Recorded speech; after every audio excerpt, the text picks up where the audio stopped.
You're working on a canvas that is part of the earth. And then if I paint on this leaf, I'm giving a piece of earth back to somebody.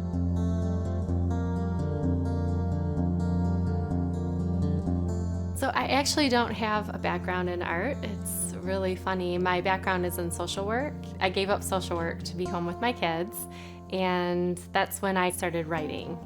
So I wrote some action-adventure romance, and I kind of did it with the idea in mind that my kids would read it one day. They're kind of the movies that I had going through my head that I thought I need to get this on paper. The series is called Heal Me, and the first book is Heal Me, and the second book is Healed.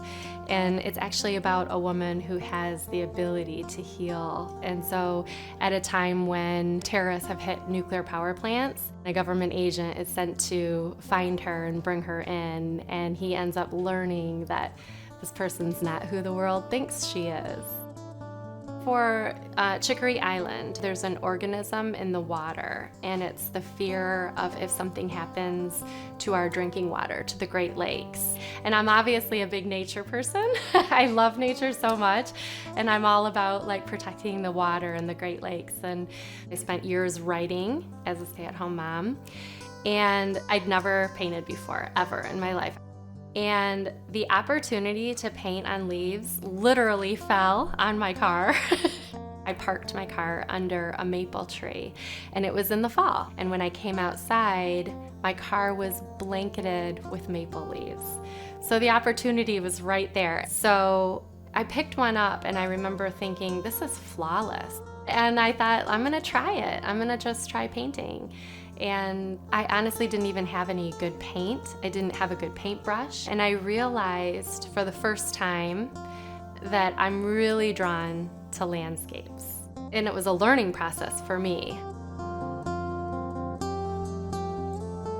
I can collect 100 leaves, and out of all those leaves, only 50 of them are gonna be worthy. So I bring them home, I soak them in the sink and water, and then I dry them with paper towel, and I press the leaves. I have a really good friend who made me this really great leaf press.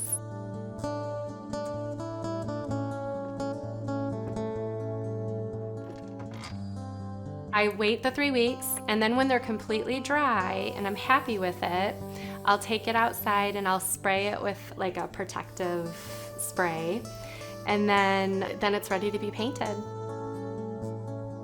I have always loved nature and the idea of bringing nature inside.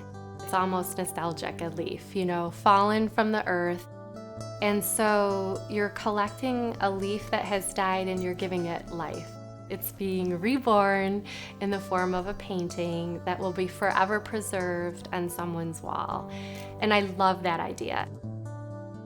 So once I released this inner artist that I obviously always had, but didn't know it until recently, I started viewing everything differently. And I'm obsessed with trees. I love birch trees.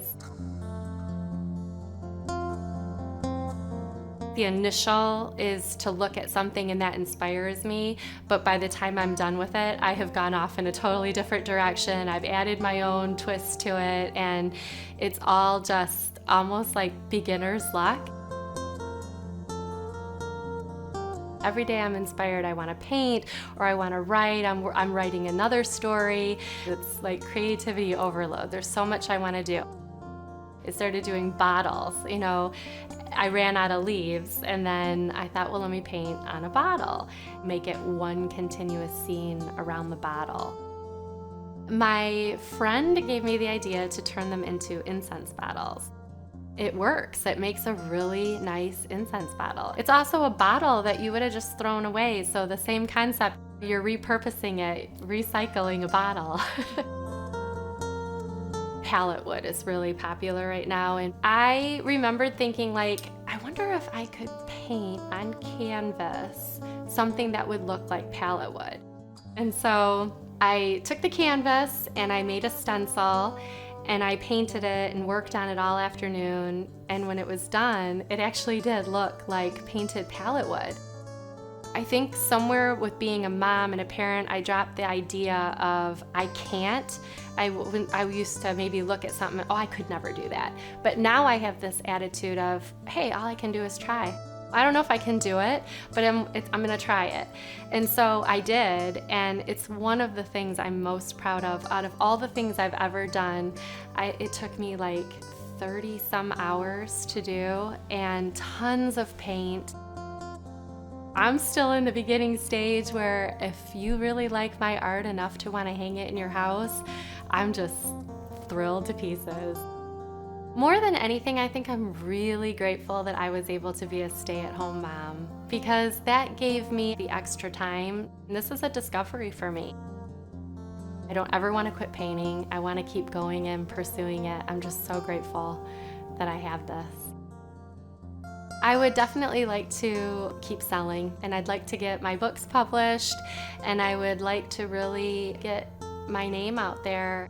I'd just be happy to have more than 100 followers on Instagram, to be honest.